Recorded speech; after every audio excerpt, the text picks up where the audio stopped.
সালমান শাহ এবং তার ex wife Samira, খলনায়ক ডন থেকে শুরু করে সামিরার মা, এই পুরো বিষয়টা নিয়ে বর্তমানে ফেসবুকে তোলপাড়ের ঝড় শুরু হয়েছে। কেননা তার ফ্যান ফলোয়াররা সবাই কম বেশি বিশ্বাস করেন যে সালমান শাহ আসলে আত্মহত্যা করে না, তাকে খুন করা হয়েছে। এবং তার কোনো এক খুনির জবানবন্দি থেকে এটা বেরোয় আসছে যে তার খুনটা আসলে তার এক্স ওয়াইফের মা, আজিজ মোহাম্মদ ভাই এবং ডন মিলে করছে। সালমান শাহের উপরে তিনবার সন্ত্রাসী হামলা হয়েছে, একবার কলা বাগানে, একবার তেস্তুরি বাজারে এবং একবার চট্টগ্রামে। এবং সে সময়ের সংবাদ সম্মেলনে এই জিনিসগুলো কিন্তু পত্র পত্রিকাতেও আসছিল।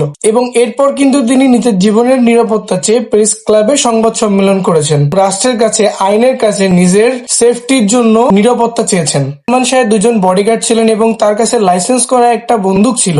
তো ভাই, তার নামে যে গলায় ফাঁসি দিয়ে আত্মহত্যা করার কথাটা উঠছে, তার তো নিজের লাইসেন্স করা রিভলভার ছিল। তার যদি আত্মহত্যা করার ইচ্ছেই হইতো তাহলে সে নিজেরই শুট করতে পারতো। সামিরের সাথে ডন এবং আজিজ ভাইয়ের সম্পর্ক আছে বলেই সালমান শাহ ব্যাপারটা আগে থেকে জানত। এবং একটা পর্যায়ে যখন সালমান শাহ তার ওয়াইফকে ডিভোর্স দিবে, ঠিক সেই সময়টাই ঘটে এই কাহিনী। এই দিন রাত্রে আমাকে ফোনে এসে বলছে যে মামা আমি কালকে সকালে আসতেছি 11:30টার সময়। আর একটা বড় ডিসিশন নিছি মামা। কি ডিসিশন? যে ঘুম থেকে উঠে আমি সামিরের ডিভোর্স করে আমি আসতেছি মামা। অনেক প্রমাণ আছে, একে নিয়ে সংসার করা যায় না।